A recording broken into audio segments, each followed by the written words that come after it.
The only thing we have to Beer. is Beer. itself.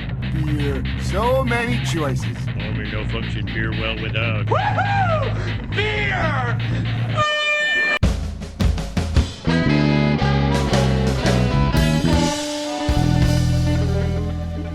Hello and welcome to another episode of Beer Busters. We will bring you the news and reviews of your favorite brews. My name is Dan Baker, and I am joined by my co-host and brewologist, Steph Hefner. and of course the demented and fermented, Wayne Baker. I almost said the original word. It's been years. I almost said we had a title for Wayne, and we were sent a cease and desist, and that's how we knew we made it. We were not allowed to use this word anymore, and I almost said it. I almost got us in a lawsuit here, guys, and that would have been on me. I'm sorry. I wonder if that still applies. That was so long ago. I know. I guess a trademark, is it in perpetuity? Does that person own that word forever now? I don't know. But I'm happy with the title I have now. It's fine. Okay. All right, cool. I'm glad. I'm glad, because I just thought of that on the fly. Whenever it was like, oh, here we go. Yeah, it's we're already on a tangent because of course we are. It's been a while since we've done this. It feels good to be back in front of the microphone, albeit we are virtual. But the good thing about being virtual is, one, I'm wearing pajama pants, and two, we get to have people on from, areas that are not Eastern Pennsylvania, and that extends to today. We have joining us from RationAle Brewing. Hey, Jamie Fay from RationAle. Awesome, Jamie. Thank you for joining us. Thank you. Stoked to be here. Yeah, this is exciting. I'm sure people who are listening have looked at their phones and know what the deal is with RationAle. Maybe if they even haven't heard of you guys before, and we're going to dive into that in a little bit. I just want to get some of the other housekeeping out of the way. You're listening to this now. You may be thinking, how can I follow along and know what is happening? Well, social media's got you covered. Oh, dear podcast listener that you are. You can follow along on Threads, Instagram, and TikTok. We are at Beer Busters. On Facebook, we are Beer Busters Podcast. There's also beerbusterspodcast.com, where the most important thing you can do on that website is click the shop tab. There's YouTube, where we are Beer Busters Podcast, and of course, patreon.com/beerbusters. You get all the fun behind-the-scenes access, the punishment videos, the extra exclusive feed, all for as little as $1 a month. Right. And if I were better at marketing, I would tell you to go to our shop and buy your Christmas presents now, but I can't guarantee that they will get to you by Christmas, but I think they will. I mean, I can't guarantee this episode will come out by Christmas, but we'll try. Next Christmas. Christmas, yeah. Yeah, get your 2024 holiday shopping out of the way now. Get your Valentine's gifts now. You have to have this on by dry January. Well, yeah, for sure. Yes. For sure. That is the most important part and I think that kind of coincides with another NA brewery we had on last year. Dry January is coming up. So that kind of goes into where we are. So RationAle is a non-alcoholic brewery, which I love the concept of, because as we are getting up there in years, drinking, boozy beer after boozy beer after boozy beer, even if it ends up being like a light lager or something, it weighs on you so quick. Now that, I don't want to say ages, but now that we're up there, so having something like this that we can throw in the rotation really just makes the night, and then the next day, and possibly the next day after that, just that much better. So Jamie, when did it all start? When did you get the idea to do non-alcoholic beer? Yeah, well, first, I'm a Canadian, so I guess that automatically puts me in the beer category at a very early age. So I've been drinking beer for over 40 years, and I've had a passion for beer, craft beer. The very first craft beer I ever drank was actually Sleeman Brewery. I don't know if you know Sleeman Brewery in Ontario. They're one of the top craft brewers in the country. But at 18 years old, I was putting back some really good quality craft beer alongside Labatt Blue and Molson Canadian. So I had a palate early on. But the idea for RationAle didn't really happen until 2.5 years ago. And I guess I should take a step back that I've spent over 30 years of my career in the consumer goods industry. So I spent a good almost 6 years selling wine for E&J Gallo Winery. I spent 10 years working for Dannon, also known as Danone in the U.S. I ran the Evian North America sales division.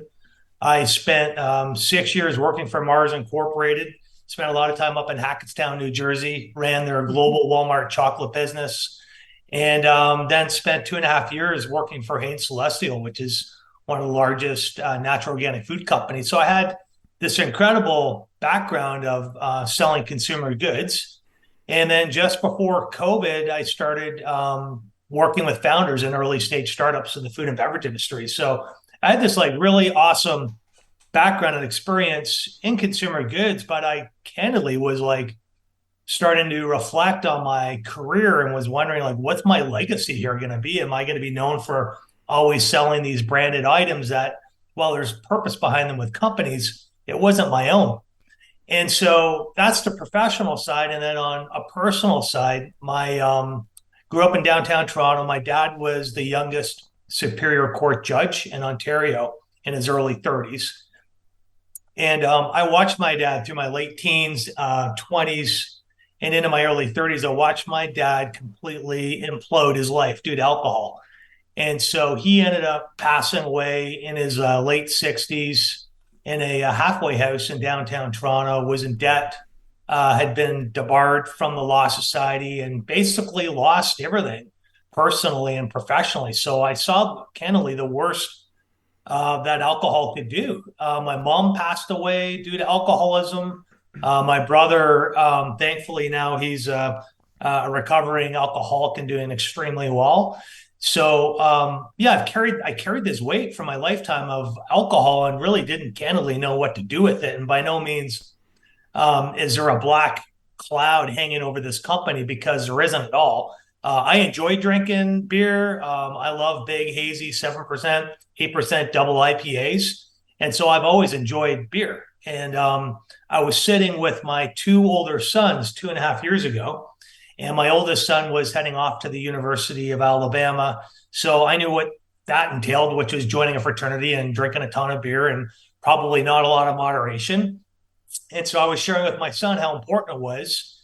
And he had heard the story before, but this time I was a little bit more hardcore on the soapbox. Like, hey, dude, you got to be really rational about how much you drink. You got to be rational about who you drink with. You got to be rational about when you drink. And my younger son just blurted out, just trying to end the conversation because we'd had it before. He just blurted out, why don't you just launch a beer company called RationAle? And the boys laughed and then I laughed. I'm like, holy shit, that's fucking awesome. And we were sitting at this campfire and we talked about it. I get goosebumps just telling the story again because it was so personal. And I mean, I didn't think too much of it, right? And then I get up the next morning on the Saturday morning and I come downstairs and my younger son had gone online and registered the trademark RationAle Brewing. Like that's how committed they were, that they thought this was like the next thing I needed to go do with my career. Personally and professionally, it was just pure alignment. It was like when the light bulb moment happened.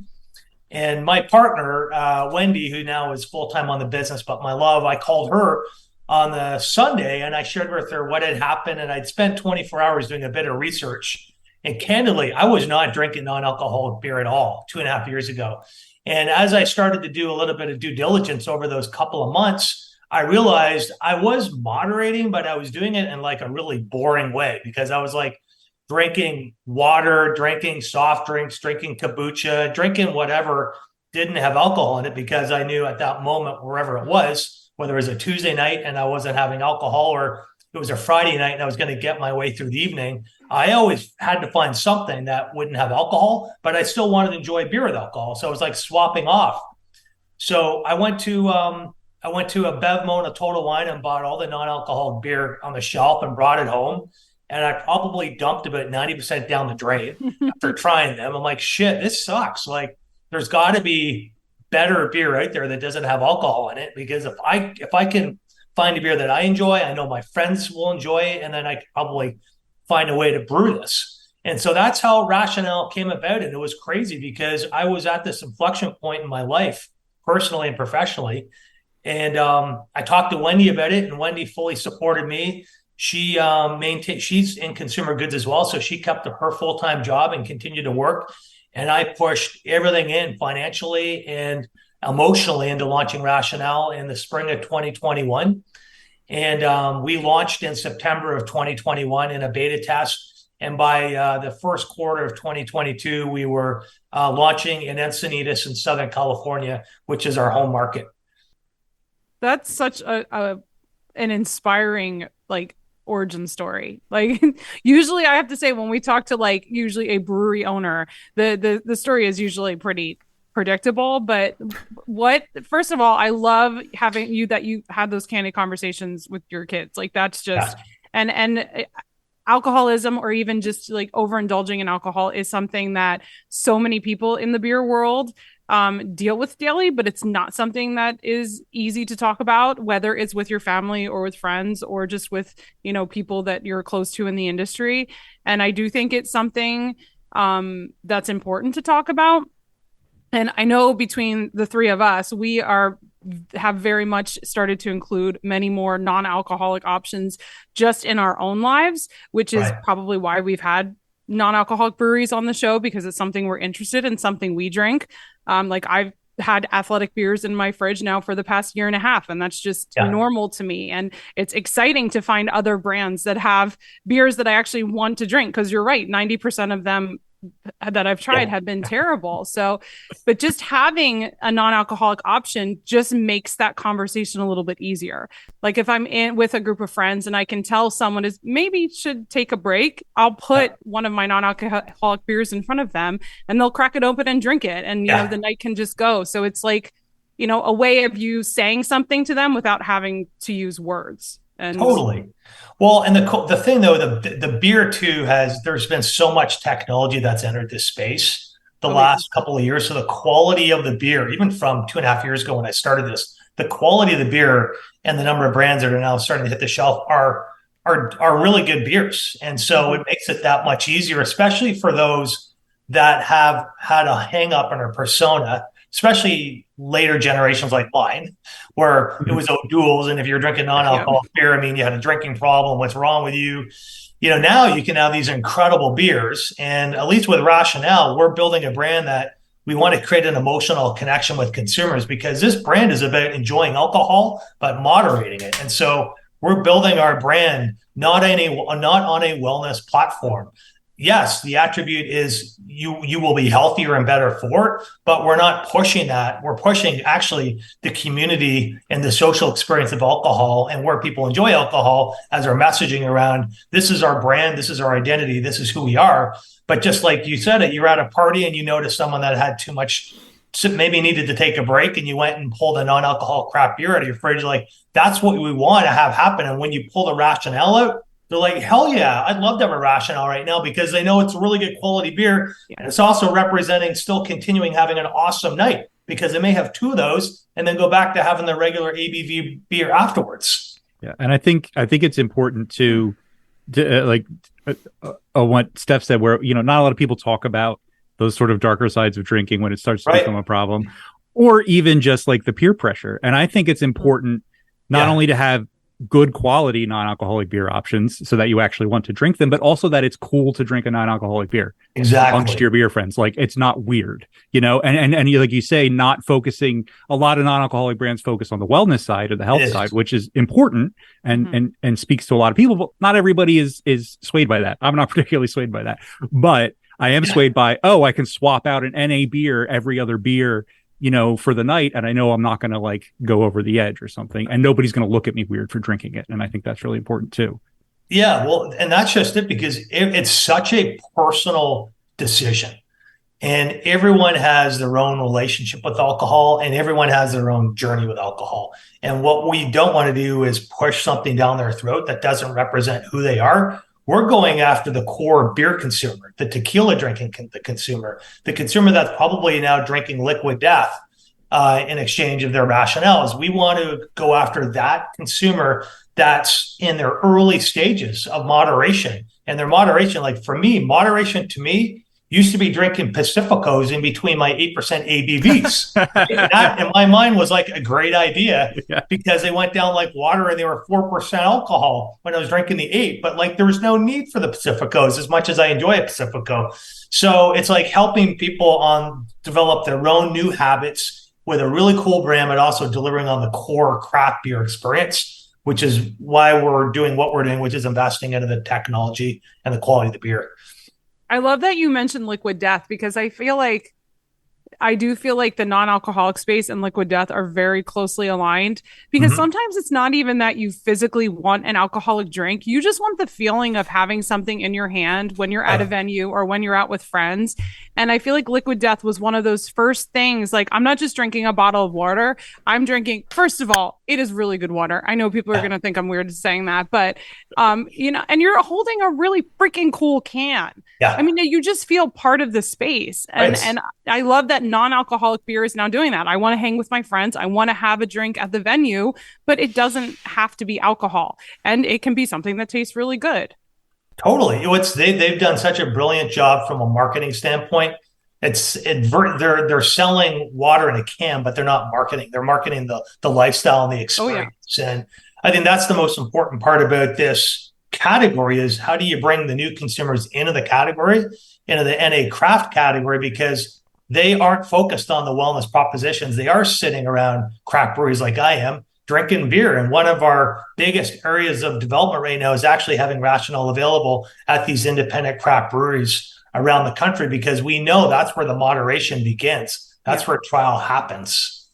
So music festivals, any venues that involve alcohol is where we definitely are promoting the brand. I won't say never, but I don't see us ever sponsoring a marathon, a triathlon, a pickleball tournament. Like, that's not who we are. That's not who our consumer is that we're going after. I always joke that, our consumer is the person standing at the finish line of a marathon, and they've been out till 2 a.m. raging while their buddy went to bed or girlfriend went to bed and ran the marathon. And then they got up the next morning to cheer them on at 11 o'clock at the finish line, and they're having a RationAle, and their friends finishing the marathon. So, our friends our consumers definitely enjoy socializing and partying, but also like kicking back, and they don't want to give up the craft beer. Right now, currently, how far is the distribution to be able to find RationAle, like, in person? Like, I know you ship to all 50 states, correct? Yes, we do. Yeah. So if I wanted to, where are you at to physically find it, like, in a location? Yeah. So we launched in Encinitas in Southern California and San Diego 2 years ago. We're now statewide in California, Oregon, Nevada, Arizona, Washington State we're launching into. And did I mention Colorado? In Colorado. And then we just launched into Massachusetts and Rhode Island about 2 months ago. So did I see there's a place in Pittsburgh that has your beer? Oh, I'm sure there is. Yeah. So we also sell through a wholesaler called Fair. Okay. And so, like independent bottle shops, breweries can buy our beer through Fair, and then we ship direct to them. Oh, perfect. And we ship across the country. We want our beer to be available. And we're taking our time scaling because we don't want to move too fast. We really want to build the brand up first before we go. We'd rather go a mile deep than a mile wide. Well, and I love, because I think before we started recording, I mentioned that I had just placed an order on your website. Yeah. You guys have free shipping over $25, which I think is awesome, because I'm one of those people that will pay more for a product if I know I'm getting free shipping. I know it's wrong, but so I appreciate. And I think even if I wanted 1 6-pack, I was kind of checking it out, it would have been like $5 to ship it to my house. I'm like, that's amazing. It's affordable. And I feel like you guys are really focusing on getting the product in people's hands. Like, try this, you're going to like this. And then hopefully it naturally starts to become part of people's fridge. Yeah, it is. And we're taking a lot of feedback and looking for advice from craft beer consumers on what they want, because we want to build this portfolio around what the consumer is seeking, not what we believe the consumer wants. So you'll see us doing more innovation in 2024. We're going to be likely launching a variety pack. So we want to have availability to where the beer consumer is going, which, that could be a question back to the three of you is, if you had your ideal non-alcoholic craft beer, what would that be? What style of beer would you want? Okay, so I love that you asked this question, because I have to tell you something. I'm sorry, you guys. I know Steph has a very long answer already prepared. No.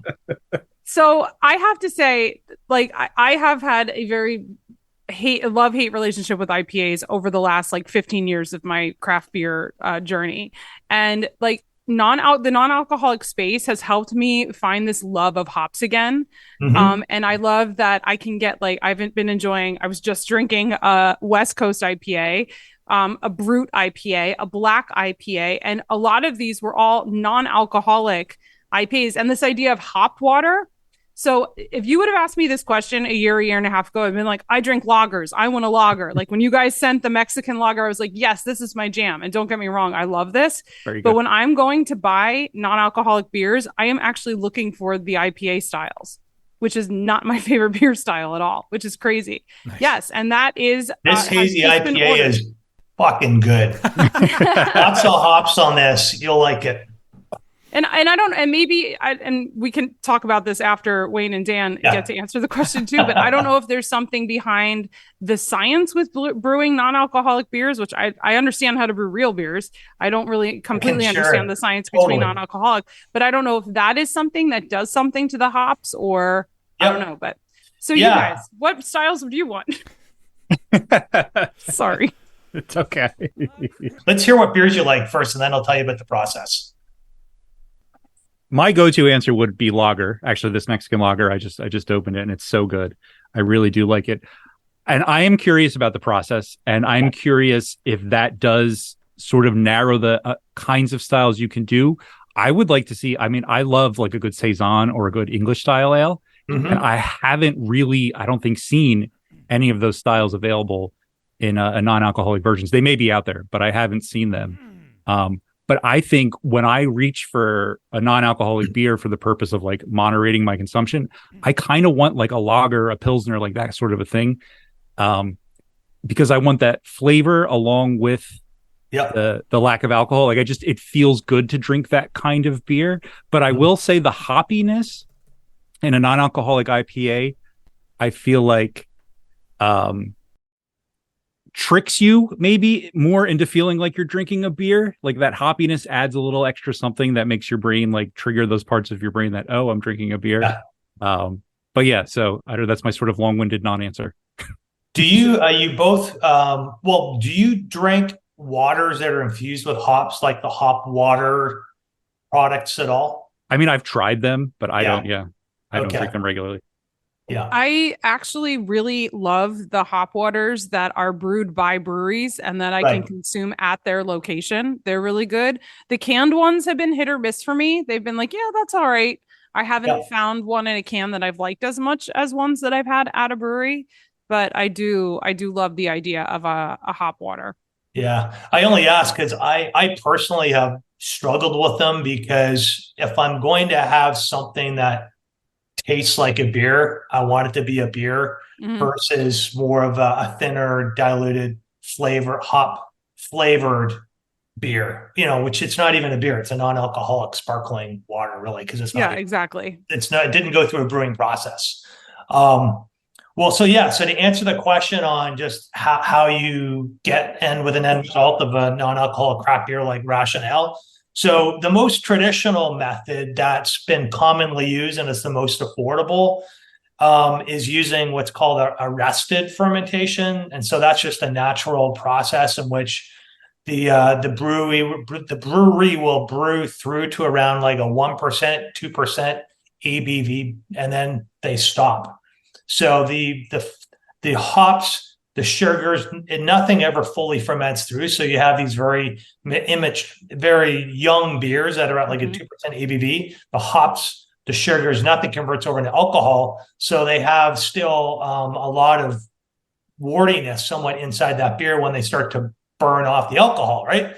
So that's long-time listeners will remember the time that we consumed non-alcoholic beer on the show way back when. And I said, I'm pretty sure this tastes like unfermented wort. And the guy refused to talk about his process. Yeah. I was like, I didn't want to tell him his product was bad, but I'm like, dude, it literally tastes like unfermented wort in a can.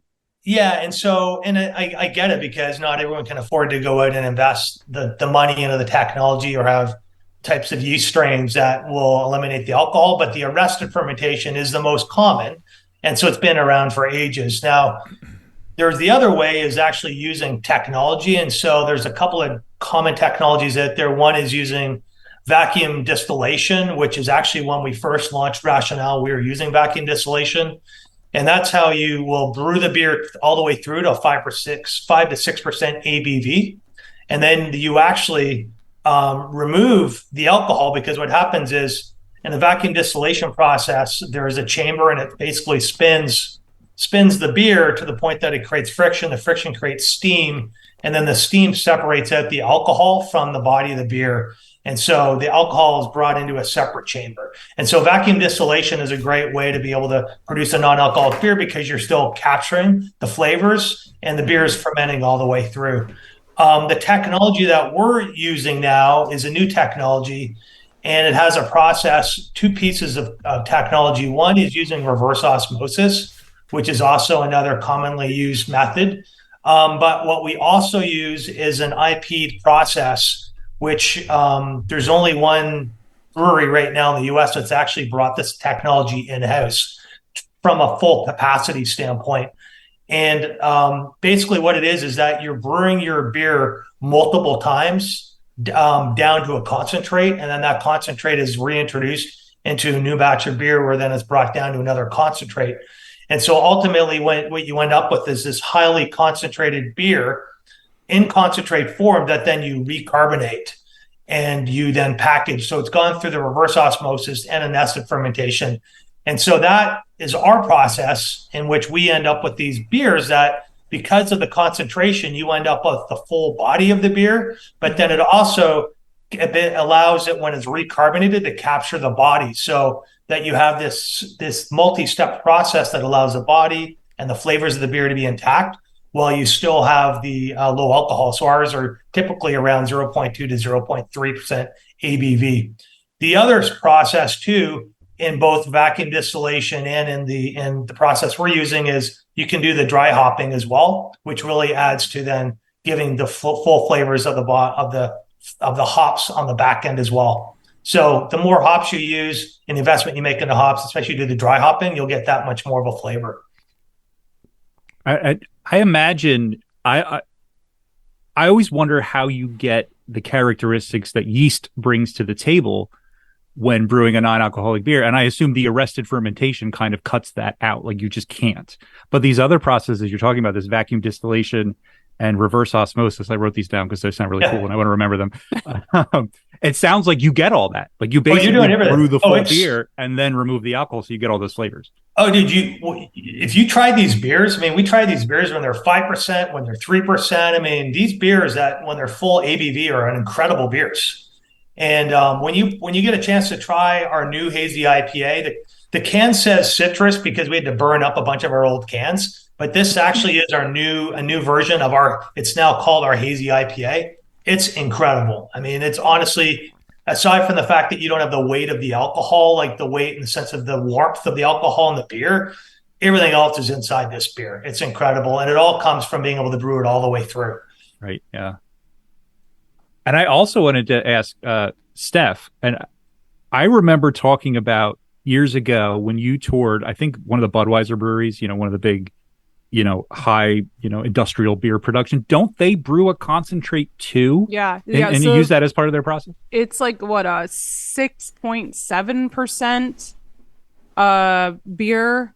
Because I actually got to try it, and then they sort of I don't want to say water it down, but essentially water it down, and then they lager it on the wood chips or whatever. But yeah, they brew a concentrated beer, which is actually a pretty good tasting, like Belgian-y sort of beer. I was surprised. That was, say what you want to say about macro beer, but the two of the coolest breweries I ever toured were Budweiser and Coors. Like what they do in those facilities is mind-blowing. Oh, yeah. When you see what they can do at scale, it's incredible. I got to tour Guinness, I don't know, about 10 years ago, 12 years ago in Ireland, and I was just floored with the facility and just what they're able to pull off at scale. It's incredible. So does that mean you're a certified Guinness pourer then? Did you get the certificate? I've heard about this. I did not get the certificate, but I'm a certified Guinness drinker. Say, yeah. That sounds about right. I love that some of these bigger brands, does Guinness have a non-alcoholic beer now? I think they do. They do. And Yeah, I they saw do. Blue Moon has a non-alcoholic beer. Yeah. Threads is my new platform to connect with all the non-alcoholic beer influencers, and I'm learning so much about all the brands that are making non-alcoholic beer. I mean, I love that it's just becoming, it's like the next thing when all these big brands are jumping on. Like Lagunitas has been doing it forever. They were like one of the first to package hop water. I feel like they were ahead of the game, which I don't even think I've had their hop water, to be honest. But so many people are, but I feel like those of you that are making this your space, like it's not in addition to something you're already doing. Like, Right. I know you have 3 beers in your portfolio right now, but I can't even imagine where you're going to be able to take this and just in probably a pretty short amount of time. Yeah, I'm stoked. Well, we want to move fast. The category, even in the last 2 years, the category has tripled in terms of number of brands that have entered the space. But again, there's a lot of brands entering the space that don't have access to technology. So not necessarily all those brands are coming in with like really good, high quality craft beers. And the reality is the consumer palate is now evolved. And so there are super high expectations on what they're going to be purchasing. But the category, to your point, though, if you go over to Europe, many countries in Europe, non-alcoholic beer represents 10 to 15% of total beer sales. Wow. In the US, it's less than 1%, but it's growing at 40%, and the craft side of it is growing at 400%. Wow. So when you see where the category was 2 years ago, it was $180 million. This year, the category is going to be close to 600 million, and it'll be well over $1 billion in 2 years from now. The growth trajectory is incredible, and it's the consumer shift that's happened post-COVID that's driven it, along with society. I mean, it's not cool anymore to get totally shit-faced. It's just not. The cool thing to do is like to have your shit together and to moderate. And so there's this now acceptance around alcohol moderation, and the category is exploding. And I believe that it'll be the brands that have really good quality, consistent beer that can build brands nationally, that create an emotional connection with consumers, that have a point of difference. And I believe it'll have a platform, some type of purpose behind it that consumers want to get behind. And we all know that all of them will have some type of wellness proposition, whether you push it or not. Yeah. It'll be interesting to see too. It's like a big part of like beer culture is trying everything. Like I want to try all the beers and all the breweries. So it's cool to see more and more, alcoholic breweries adding non-alcoholic options, but also exclusively non-alcoholic breweries opening up, because this means in 2 years' time, you could do a brewery tour of all non-alcoholic breweries, and try 25 different non-alcoholic beers the same way we now would like hit like 5 breweries in a day and try all their beers. Only, you'll be able to stand up at the end of it. Well, yeah, have you been to the Great American Beer Festival? I have not, Stephanie. No. Oh man, you guys got to go to the Great American. It's such a rad show. We've done it the last 2 years, and even 2 years ago to this year, the acceptance rate of non-alcoholic beer is incredible. Even 2 years ago, people were like, why the hell would I do that? I'm at a beer festival. This year, we had people lined up at our tent coming back for seconds. So yeah, you're right. I mean, it's whether it's going to craft breweries or going to craft brew festivals, any beers are now a big part of it. We've mentioned a couple times about having non-alcoholic options at other breweries. What are the laws related to that? Like, for example, I know here in Pennsylvania, breweries can have beers on tap from other breweries, but they have to be Pennsylvania breweries. Would that still apply to you guys? Like, do you still follow the same sort of beer laws, or because you're a non-alcoholic beer, are the laws different? Yeah, well, definitely the majority of the states, like from a brewery standpoint, they can carry whatever they want that's non-alcoholic, because we're at 0.5 ABV or below. Mm-hmm. There's some states that regulate where, like from a direct to consumer shipping in to certain states. There's some states we can't ship into because the states don't recognize a non-alcoholic beer. They still recognize it as an alcoholic beverage, even though it has 0.5 ABV coming into the state. But once the beer is in the state, it can be at the brewery. It's up to the brewery to decide on what they want to carry from a non-alcoholic standpoint. It's interesting when we buy it at the grocery stores around here too. We still have to, in Pennsylvania, you have to go to a separate cash register to pay for alcohol than you do for food. So you go pay for your food and then you have to go to a completely different register. And because of the way the non-alcoholic beers are scanned into the system, they're also skewed as beers. So you still, even though it's non-alcoholic, you still have to go to that other register to pay for. But our beer laws have come a long way in Pennsylvania in the last 10, 15 years. So, I won't complain too much. I kind of have, and now that my microphone is working, hi. Yeah. Yay, welcome back. I know. It was weird. It was an adapter issue. Go figure. So our grandfather used to drink O'Doul's. That was like the beer of choice. He used to drink, alcoholic beers, does again now. The man is not caught without a Bud Light in his life. But when, we would go grocery shopping with our grandparents, we would stop in like the beverage aisle of the grocery store and pick up a 6-pack of O'Doul's. It used to be sold in the aisle, but now that I guess they sell beer, it has to be with the beer. I wonder if that's by grocery store, because Wegmans is the place where I have to take it. But now that you say that, I have seen like Lagunitas and Athletic beer. I have seen it on the regular shelves in like Kimberton and in Whole Foods. I wonder if it's just a Whole Foods or a Wegmans issue.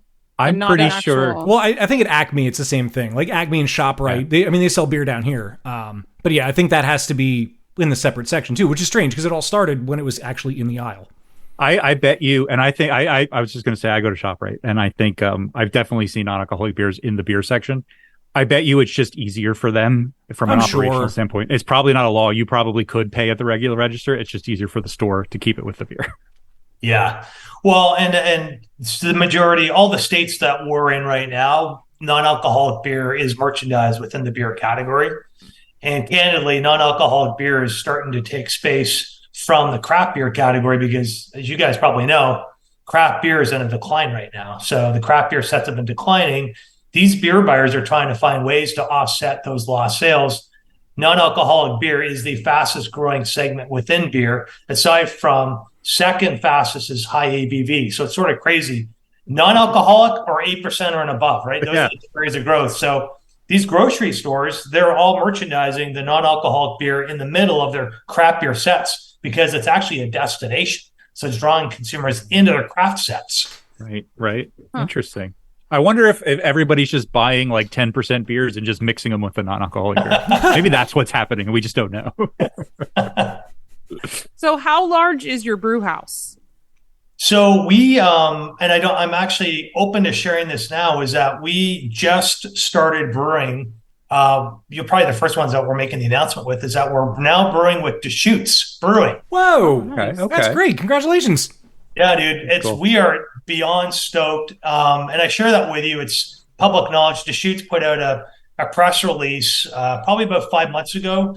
They acquired the technology that we've been using, and it got commissioned in their facility the last couple of weeks. And so our first full round of beers that will be brewed in Deschutes will be in December, this month, at the end of the month. And these beers that you're trying right now, these were all brewed in partnership with Deschutes. They helped R&D these beers, and we brewed these beers in an R&D facility. So for us, as we look to scale, we now have a significant amount of capacity, and we have an incredible brewing partner in Deschutes. That's amazing. And so what do you imagine you are going to produce in 2024? Well, this year, this wasn't even candidly our first year under our belt. Yeah, so, start 2021? 2021 so we launched in September of 21. I mean, we sold maybe 3 pallets of beer those first 3 months. And then 2022, and we launched originally in these cans. You may remember seeing these. We first launched in these like 16-ounce tall boys. This was like the first original packaging. And we quickly realized that we had to move into 12-ounce. That's where the category was. That's where the consumer was. We originally were like in these white cartons. That was like the second step, launched in these white cartons like a year ago. And then we just launched these like super badass Maverick black cartons. That's cool. That stands out. Sexy. Yeah. Right? Like this. That. So no, the brand has evolved so much. So we will likely triple our volume in 2024. So close to 10,000 barrels of beer is what we're estimating. And that's primarily, again, all on the West Coast and strategic up in the Northeast. Mm-hmm. And you have the 3 brands right now, the Mexican Lager, the West Coast IPA, and the Hazy IPA. Yep. Are there any additional brands that are coming soon? I know you mentioned the variety pack coming. Yeah, well, we do have 2. We are R&Ding right now 2 new styles of beer. We definitely would like to have more of a winter style beer, so that will launch next fall. And we have a partnership with a well-known consumer brand that's already on the shelf at national retailers. Can't say who it is, but it pairs well when you think of food and beer coming together. It's an incredible partnership. And then we're likely going to do something that will be very summery, seasonal type of a beer that's very approachable. And then we're also looking at a European style beer. So we've got like these 3 different styles that we're working on. And then separately, we definitely will be putting out a variety pack next year as well. But we needed to get our legs underneath us. Candidly, we just weren't ready to scale this brand up until 6 months ago. We were doing a lot of smaller batches. The beer was fairly inconsistent. And we knew that we couldn't scale this brand in any form or fashion until we had the brewing locked down. And that's what all paths led us eventually to this partnership that we have with the Shoots now, where they're doing our brewing with us, and we have them behind the scenes R&D, which is amazing. I think that's really, really important because, and we talked a lot about this, about craft beer back in the early days of the podcast, but if someone picks up one of your non-alcoholic beers and they drink it and they're like, this tastes like shit, they are probably going to make that assumption about all non-alcoholic beer. So I feel like big brands like you guys that are really pushing this part of the beer sector, like I think you have a responsibility to make sure it's a good product and let people know non-alcoholic beer is worth drinking. It is a good product. So I'm really pleased to hear you say that. I'm glad to hear you say that you have a winter style beer on the way. Because when you asked us what our ideal non-alcoholic beers would be, I was going to be torn between a lager and like a really good stout, because I used to gravitate towards the high ABV stouts, the barrel aged, this, that, the other. And you know, what about a winter bock or a winter bock? Yeah, like something that has like a lot of flavor behind it. But I know for me, I used to do like the big high ABV stouts, and they would hurt the next day. Even when I was in my early to mid 20s, they would hurt the next day. So I'm dying to get that flavor, but not the pain. So any kind of like non-alcoholic winter style like that, or even if it isn't, you know, a stout or mimicking anything that's barrel aged per se or is barrel aged, like to have something that will feel that warm when it's cold outside. That's what I want. Oh, maybe because it was 30 degrees outside today and I was freezing. So that could just be top of mind. Who knows? Or what about like does anybody brew winter warmers anymore? Like I know Lancaster Brewing is known for theirs because they donated money to the Wolf Sanctuary or whatever. Like you're right though; those are those beers that are so comforting and so lovely. But you're exactly. Like, oh, if I drink 2 of these, I'm done for the night. Right. Yeah, we're gonna have some exciting stuff next year. At this time, we'll hop back on this podcast and we'll try the new beers that we put out. And we start off with small batch. I think the challenge though for a lot of these startup breweries is that there's so much waste early on. At least there was waste for us in the sense that we weren't willing to put beer in the market that wasn't ready. And so we tipped over a ton of barrels and got rid of a lot of pallets of beer because you are building a brand and you do lose consumers quickly. And one of my investors pointed out very early on is that our biggest threat is actually the shitty beers that, you know, aren't safe, that don't taste great, that have expired. And that is a consumer's first perception is when they have that beer on shelf and then they remove themselves from the NA category for 6 months or a year. Or if it's your brand, they've removed themselves from your brand, period. And we got to the point early on when we were scaling that we realized some of our batches were so inconsistent. We were having people reach out to us on like, what's going on? Is this a different beer? And it was like the same beer. It's just like the brewer house was brewing different versions of it because they were struggling with consistency. So to be a national brand, you have to have your safety in place. We tunnel pasteurize all of our beer. So it's shelf stable, kills all the bacteria that's inside the cans. And we also make sure we put a lot into the R&D side so that the flavors, the hops, it has shelf life. So if it's sitting on the shelf for 3 or 4 months, it's going to taste as close as it did when we canned it. Dan mentioned the high ABV and barrel aged beers, which does make me think how the qualities and characteristics that the alcohol actually imparts into a beer. Now, like this lager I've been sipping on tastes like a delicious lager because you don't usually taste the alcohol in lagers anyway. Right. Yeah. But a barrel aged stout, you would taste hot. Is there a way to mimic that? Is that something you've been looking into, or is that like for research down the road? It's not something that we're looking into today because candidly, when you have these darker beers and stouts, there's a lot of, and not that we're going to add flavors, but there's flavors that can be added that can mimic a lot of what you're looking for.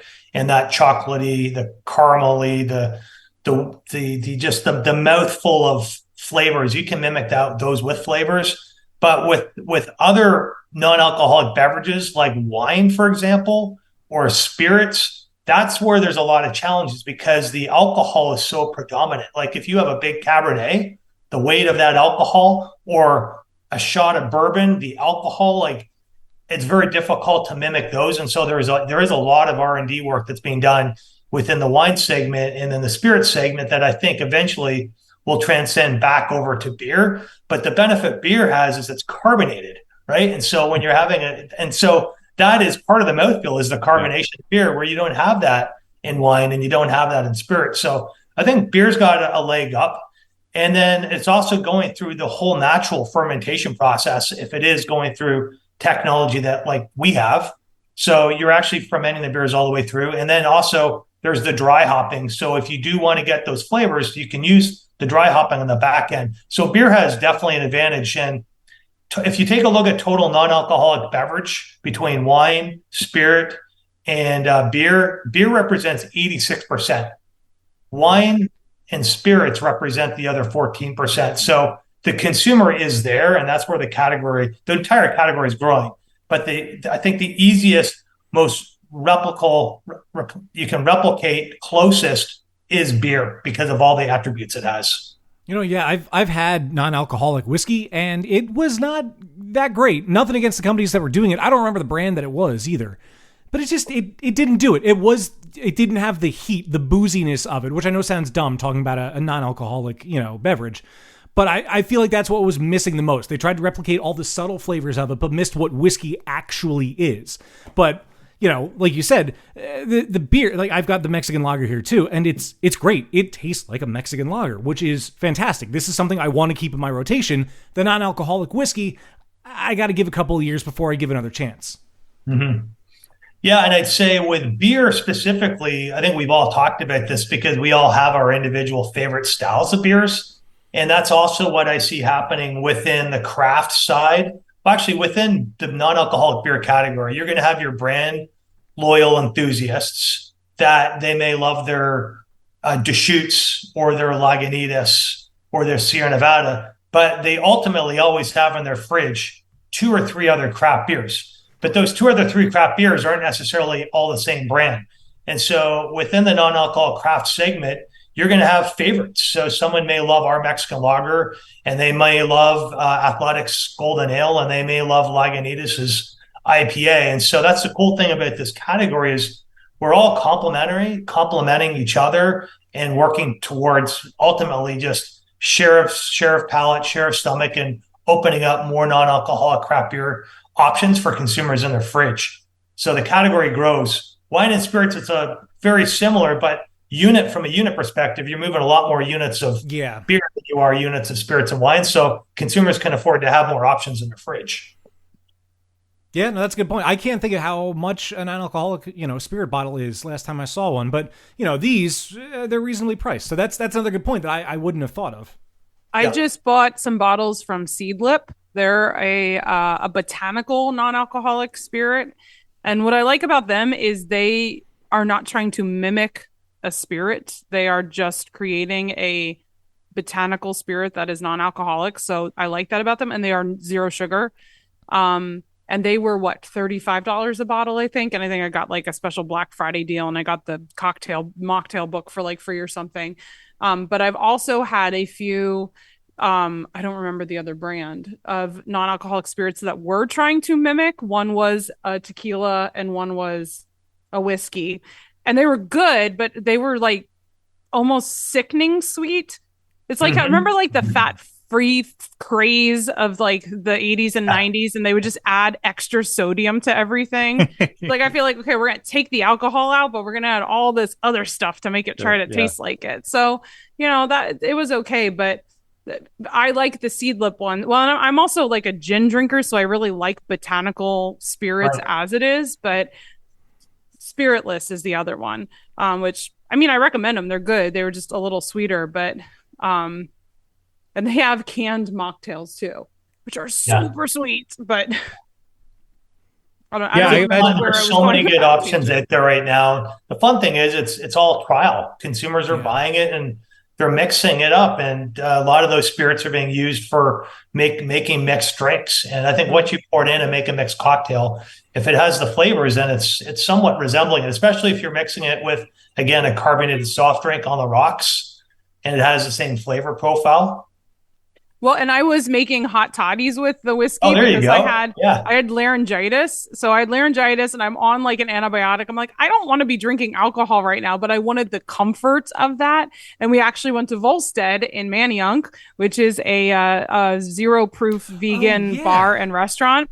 And the guy made me a hot toddy, and it was actually the first hot toddy I've ever had in my life. I've never had a real alcohol one. They've all been non-alcoholic, but it was so comforting because I had laryngitis, and we ordered that non-alcoholic whiskey because spiritless was the one that they used in that mocktail. I ordered it because I'm like, I want to be able to make this hot toddy at home whenever I'm sick. And it's just so comforting. It's like the new ginger ale for me. A zero proof hot toddy. I don't know. I don't think anything can replace ginger ale. I love ginger ale. Well, you know what I mean? That thing, it's like orange Gatorade too. Those things that are just like, when you're sick, they're really comforting and make you feel good. Yeah. Yeah, and I imagine, like, when it comes to, and when I asked the question about barrel-aged beers, I wasn't even thinking that there's probably already research in the non-alcoholic liquor category going on, obviously. But I would imagine that, like, there's probably, like, gin is probably relatively easy to imitate because you just need that juniper flavor, and, like, tequila has a lot of extra flavors. Bourbon and whiskey have a lot of barrel flavors. But once you get to, like, vodka, like, the flavor just is alcohol. And so, like, true. You know what I mean? Like, that is the thing that's like at the bottom of all of it. Just sub it out with hairspray. It all tastes the same. Yeah. Just be curious if someone ever develops a way to really mimic like that alcohol flavor that sits underneath it all. I think that would really be a game changer. It's very similar to vegan cheese. Like, all the vegan cheese that tries to directly mimic actual cheese is utter crap. But once you start to appreciate these vegan cheesemakers that are just making like good products that are not meant to mimic anything else, although I will tell you there are some that have mimicked brie in a very fantastic way, but like and like you gotta, like, I don't know, you just gotta find your space. It doesn't have to mimic something else. Choose your lane and pick it. Yes. Choose your lane. Yes. I feel like it's the time to play a game. We've been chatting. Shall we play a game? Jamie, would you like to play a game with us? I'm down for it. All right. Well, and I have to ask, since you are Ontario, are you a Maple Leafs fan, I imagine? Oh yeah. Okay. I'm a Bruins fan, so I was hoping you weren't a Habs fan. No, I'm definitely not a Habs fan. Okay. Well, Dan's a Flyers fan. Well, and Wayne doesn't watch sports. I'm a recovering Flyers fan. They burned me real hard the past couple of years, and it's tough to watch this team again. They're not doing so bad now. At least your team wasn't the best team ever and then blow it in the first round of the playoffs. I don't want to hear it. I mean, that's true. We just haven't had a trophy since the late 70s. So, yeah, why not make it 50 years? I like gritty. Well, we're not playing ice hockey, but I just like had to ask. gritty. I do like gritty. Hockey is I'm not into sports, but hockey is a fun sport to watch. If you like, I've gone to hockey games, and it is an exciting sport. That's for sure. Hockey is the superior sport. Yeah. The Leafs have not won a cup in my lifetime. Oh, really? Nope. When was the last time they won? 67. Wow, the Flyers have won more recently. Oh my God. Oh shit, yeah, the Broadway boys. Come on, man. Yeah. What was that? 77 and 78, I think, were the last time the Flyers had it. 2011.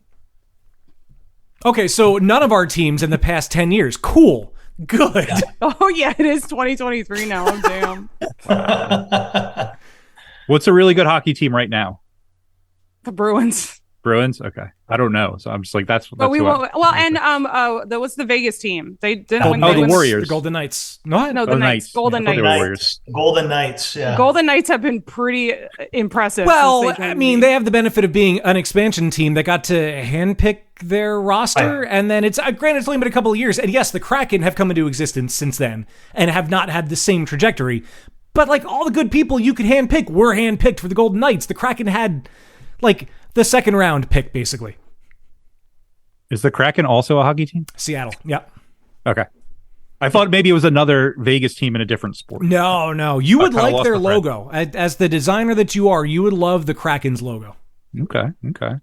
I did enjoy when we got to poke around the stadium when we were out there way back. Was that was like right before it opened or right before it was going to open when Dad got married out there? Oh, yeah, in Vegas. Yeah, T-Mobile In Arena. Vegas. Yeah. Yeah. That whole area is really cool. Yeah, it's a nice like downtown city walk kind of thing. Yeah. Anyway, do we want to play a game? Yes, I think we should play a game. All right, let's play a game. Cheers, Internet, and welcome to Happy Fun Time Games, the podcast trivia segment that was formed in a delicate reverse osmosis vacuum distillation process. How did I know those words were going to come back? Yep. I write down only the most important things, and I wrote that down. We are playing everybody's favorite game, libation or fabrication. It's hard to say things in unison on a Zoom call, isn't it? That's why I didn't try. So this just occurred to me as we were recording this evening. So this is specifically a non-alcoholic version of libation or fabrication. But since Jamie has obviously done a lot of market research in that area, I'm thinking maybe we should just make him guess last on every question. So we're going to change the rules. No. And he's going to guess last on every question. He's gonna win then. Yeah, but you guys won't be able to cheat by knowing, because he's probably going to know all the answers. I know. So we should let him go. So this Go is first on really, every it's just- question. it's a competition for second place, guys. This All right, is what we're doing. Fair enough. All right. So this is a game, if you don't know, in which I will tell you the name of a beer, and you have to tell me whether that's a real beer or if I just made it up. All of the beers in today's games that are real are non-alcoholic beers. So we will begin with Steph, our first beer of the game. Is it real or is it fake? This is called Henry and His Science.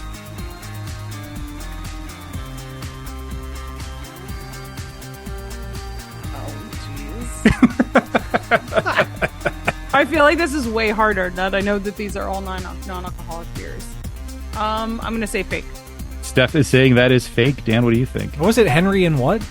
Henry and His Science. Henry and His Science. I'm gonna say fake also. All right. Steph and Dan both saying that is fake. Jamie, real or fake? I have a question. Are you basing this on U.S. or anywhere? Anywhere. Okay, it's fake. It's fake. Well, you are surprisingly wrong because it is, in fact, real. Yes. Wow. Henry and His Science is a pale ale from Mikkeller. Oh, with an ABV of 0.3%. It was launched in 2018. It was the first beer in a series of a new style of non-alcoholic beers called Flemish Primitive. Henry put on his science gloves and came up with his own yeast culture, perfect for this low ABV, microbiologically flavored ale. That is a mouthful. This NA ale was brewed with Macallanisis, their own non-alcohol producing yeast strain that emits notes of passion fruit and tropical aromas. So there you go. That one. Cool. Really. I'm gonna look them up. Yeah, that sounded really interesting. And I also didn't. I think we talked about it on the show before, and I don't remember the details, but the idea of a yeast strain that's like made specifically to produce low alcohol beers is just very interesting. Yeah, very commonly used now. Definitely. And what country was that? That was it's Mikkeller, which is based in. I gotta go here. I think they contract brew, or they have other breweries that make their beer. Moving on to our next beer of the game. And even though Jamie got that first one wrong, I'm going to stick to my guns and make him guess last on every single one. So we're just going to start with Steph again. And I don't have to remember the order. I feel like we're going to realize that there's way more people that are attempting to brew non-alcoholic beers than we thought there were. Oh, yeah. There's so many. There's a lot. I went through several pages of lists of beer. beer names for this Insanity game. right now. Yeah. So I don't mean to put you on the spot, Jamie. If you don't know the answers, it's perfectly. Oh no, I'm learning as well. I have to look them up next. So moving on, and Steph is going to guess first on this one. Our next. Am I going to go first in all of them? Yeah, we're just going to go in the same order every time. We're breaking all the rules today. Okay. Is this real or is this fake? This beer is called Deep Fake. Real. Saying that is real. Dan, what do you think? I'm actually going to say fake. Oh, Dan going fake on that one because it says fake in the name. Jamie? I'm gonna go real. Oh, going real. Jamie and Steph correct on this one. This one also is real. It's an IPA from Flying Dog Brewery. It is listed as less than 0.5% ABV. They say what on the surface may smell like an IPA is in fact a masterful forgery engineered to trick the senses. A smooth drinking, non-alcoholic brew bursting with delicious hop flavor that was 100% definitely not created by the government in an underground research facility guarded by laser cats. I love that. I like that name. That's a good name. That's a creative name without being like overtly in your face. Yeah, I thought that was a good one. That was a good. Surprisingly, not a lot of pun names in the NA space. I imagine that'll change because there's a lot of puns in beer in general. Yeah. So I think the puns are coming slowly but surely to this sector. Moving on to our third and penultimate beer of the game. Is this one real or is this one fake? Steph, you're going first again. This one's called Unregrettable Evenings. Real. Saying that is real. Dan, what do you think? It does seem highly plausible. Yeah, I'll go real also. Unlike on Mythbusters, plausible is not an option in this game. Steph saying real, Dan saying real. Finally, Jamie, do you agree or disagree with my colleagues? I'm going with fake. Going with fake, bucking the trend, and it pays off because this one is in fact. I knew it was it was a little too on the nose. I had a feeling. It's a good name. I'm surprised it's fake.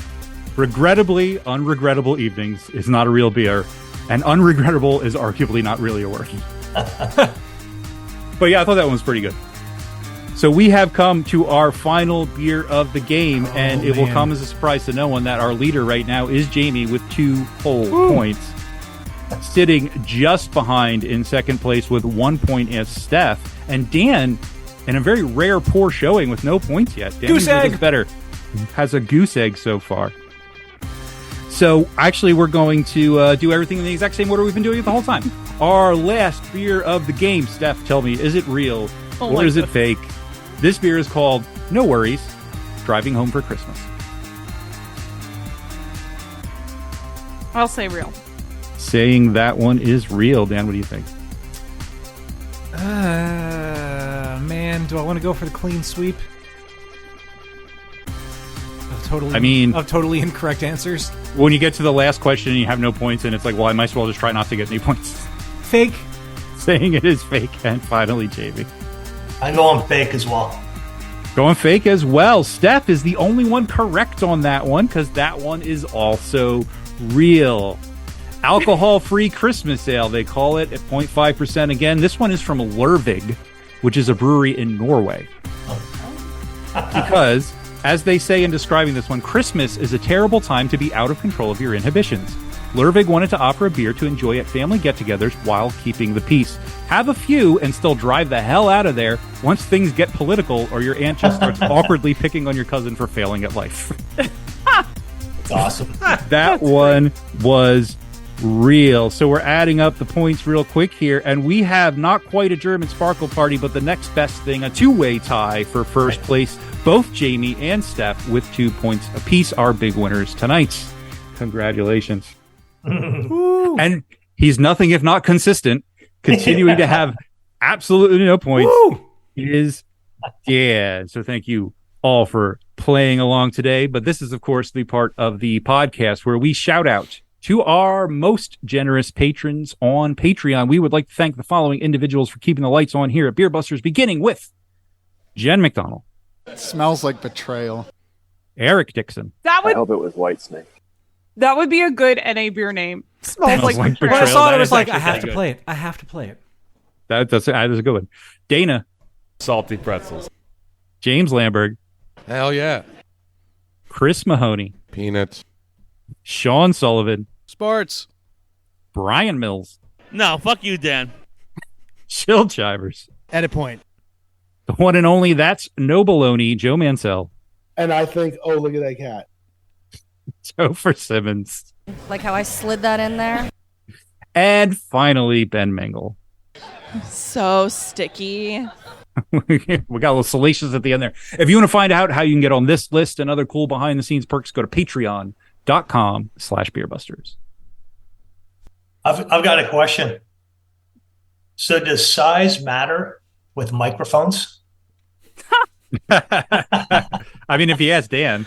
No, well, I mean, there could be some science behind that because every microphone like this has a ribbon inside of it, and the bigger the ribbon, the more sensitive it is to the sound. This is just a giant windscreen. I was even thinking earlier that I could just take it off and do this.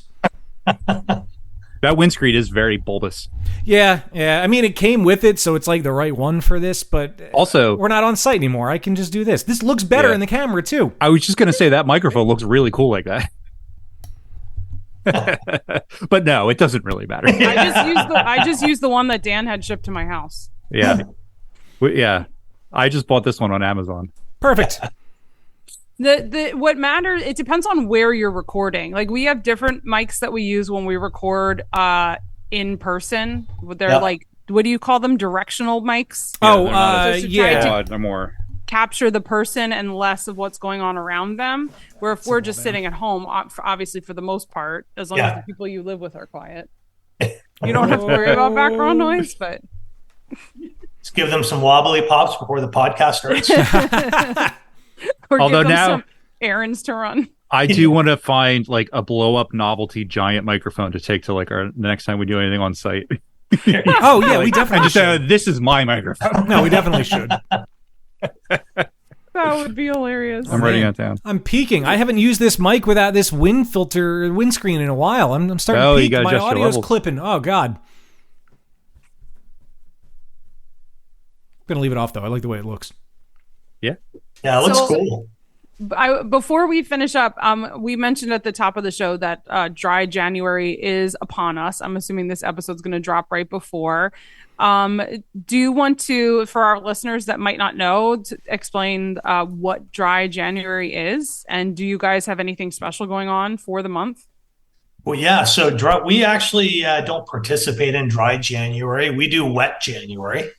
So 85% of people that do dry January fall off the wagon the first 2 weeks. So we're like, let's be real about the whole thing. And then, like, instead of trying to stop boozing for the month and then fall off the wagon 2 weeks later and then feel guilty about it, we're all about moderating your way through not only January but the holidays. Because really, if you can get your shit together starting at Thanksgiving and get through the Christmas holidays or just the holidays in general, and then get into January, you don't have to cut back and completely cut out boozing. You just moderate your way through. So we actually have a campaign called Jan-Archy, which is all about January, but a little bit of anarchy. So we're all about enjoying your booze, enjoy some moderation, throw a bunch of RationAle in the middle. And yeah, we absolutely, if you follow us on our social feed on Instagram, on the RationAle Brewing, you're going to see we're going to be promoting some promotional codes that'll be giving off 25 to 50% off during the month of January, our shipments, which is going to be awesome. That's so cool. I love it. I feel like that needs to be t-shirts. Jan-Archy, yeah. Jan-Archy, I do like that. Yeah, and actually the cool thing too is if you go onto our website, you'll see we have a link for Mavericks. So we don't have brand ambassadors. We have brand Mavericks, and brand Mavericks are basically like the three of you beer consumers that love enjoying beer, but also, are now trying to find ways to moderate, but they're more inspirational within their community. So they've already sort of figured it out and they're having fun and they're confident and they understand the inclusiveness of what we're trying to do. So we're going to be sending out our Mavericks, these basically Maverick kits. They're going to have a ton of fun stuff like beer pong and hats and like just some super rad stuff to sort of have fun during the holidays in January. So you can take it to a party and still enjoy the fun without necessarily having to drink booze the entire time.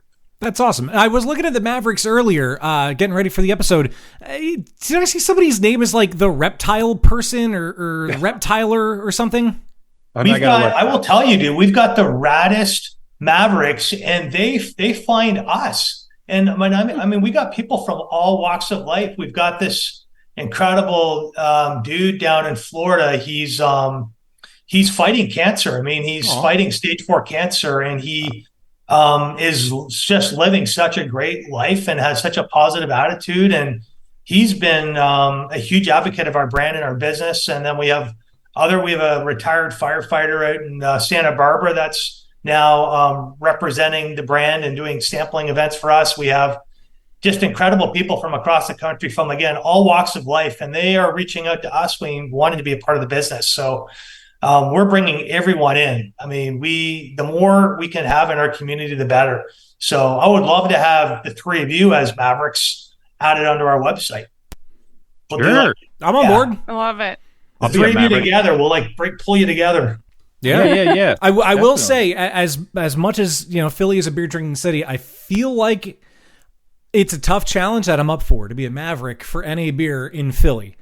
Oh yeah, Philly's a pretty tough town in a lot of ways. We're dead set in our ways, and this is one way that Philly needs to change, because there's a lot of good beer around here, but NA beer needs to be part of that picture. I would be honored to be a Maverick. Awesome. Could be alongside the ranks of Claire, who is the reptile rescuer. Yeah. That's what I saw. And also, there's also Clement, who is the burger rebel. I saw that. Clemente. Apologies, Clemente. I'm sorry. I love the monikers. Cool, yeah. That's cool. That's very cool. We need a catchy name, though. I mean, we are the Beer Busters. I mean, we kind of already have it. Yeah, you guys got your own handle for sure. Yeah. I mean, we have a brand. We should probably promote it. True. Very true. I gotta put this thing back on. I had to put the thing back on. I was really starting to peak, and I have to relearn how to use the microphone without that. Dan just felt vulnerable with an uncovered microphone. Feels wrong. I felt exposed. Yeah, I believe that. Well, speaking of handles, if anybody out there wants to follow along with RationAle, where should they go? RationAleBrewing.com or RationAle Brewing on Instagram. Pretty straightforward. Perfect. Yeah. Nice and easy. So if and when you have these new brands that have passed R&D, is that where you announce them first? Is it if people want to be in the know right away? Okay, cool. I was hoping you'd say yes.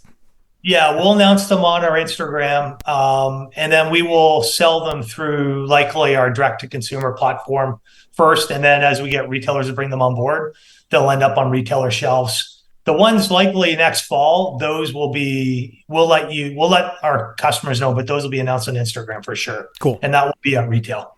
Awesome. Cool. Yeah. Cool. Well, we will definitely send people your way, and I hope while you are out there following along RationAle, if you're not already following along with us, we're at Beer Busters on most of it. Threads, Instagram, TikTok, Facebook, we're Beer Busters Podcast. Don't forget beerbusterspodcast.com, where you can add /shop. There's YouTube, Beer Busters Podcast. There's Patreon, where we are just Beer Busters. You get access to all the cool behind-the-scenes stuff for as little as $1 a month. That's all it takes. Can't beat it with a stick. But more importantly, follow RationAle, because this is good beer that happens to be non-alcoholic, that can help you not hurt tomorrow and just taste good now. We said something about, like, a lot of beer drinkers enjoy the social aspect of it, and this is something I was going to say when my mic crapped out. So I went to broadcasting school, and in my senior year, we had to do a senior seminar where basically it was like how to print up a resume, how to network, and one of the things they went over was if you go to a networking event, just have a drink in your hand. Doesn't matter what it is, but don't fall in the trap of assuming it has to be alcoholic. The teacher recommended just like a Sprite with a lime hanging off the side, or a club soda if you don't want any like actual soda. And I've taken that to heart for a while, and especially when I've caught myself just getting another drink because I thought it was the social thing to do. And I think that's something that we all need to embrace more. There's nothing wrong. I encourage people to drink something like this Mexican lager because it's just so damn good, and it happens to be non-alcoholic. This would make me feel at ease if I were in a social setting. Yeah, and the thing is, you'll be shocked at how you have a couple of those and you just completely forget that you've had no alcohol. Yeah, I bet. When you're in a social setting and you're in a group and you're having conversations, you're subconsciously drinking and you're putting back booze that you don't really need at all. Exactly. So it's so easy to have a non-alcoholic beer and put a couple back, and you've saved yourself so much. Yeah. Yeah, exactly. They're really good for the elbow reflex. Oh, totally. Yeah, that's what it is, basically. Yeah, elbow reflex. Yep, that is exactly what it is. Yeah. Well, I hope that means that people out there will be on board and they'll go out and they'll get some RationAle or order it, because order online. It'll come straight to you. It doesn't get better than that. Well, Jamie, I want to thank you for joining us. This was so cool. It was a real great time. The beer is delicious. I can't wait to try more. I can't wait to see what other brands and flavors come down the road. This was great. Thank you so much. Yeah, this was awesome. Well, we'll be in touch. You guys will be set up as Mavericks, and we'll get together for some beer pong in January. I would love that. Janarchy. Yes, that's right. Janarchy. That's right. I would love that. Well, thank you for listening to this. If you see fit to leave us a rating or review on whatever podcast platform you use, but do that for all the shows you listen to. That is how we find a bigger audience, more numbers, algorithms are at play. But all that to say, this does unfortunately bring us to the end of another episode of Beer Busters, and this was so cool. I can see why non-alcoholic beer is such a rapidly growing movement within the beer industry, and it's something that is pretty long overdue. But we're there, and it's one of those things that I can say it took the time, and we did it right. And RationAle is absolutely proving that. So, Jamie, thank you again so much. Thanks, everyone. Appreciate it. Of course. Well, I'm Dan Baker, joined by my co-host and brewologist, Steph Hefner, and the demented and fermented Wayne Baker. Well, remember, it's not about the liquid, it's about the experience. This was a damn fine one. We'll see you next time. I can't hear the music. I don't know when it ends. It ended. It already ended. Just go. Jamie, I just want to thank you for actually explaining the process through which you make your product.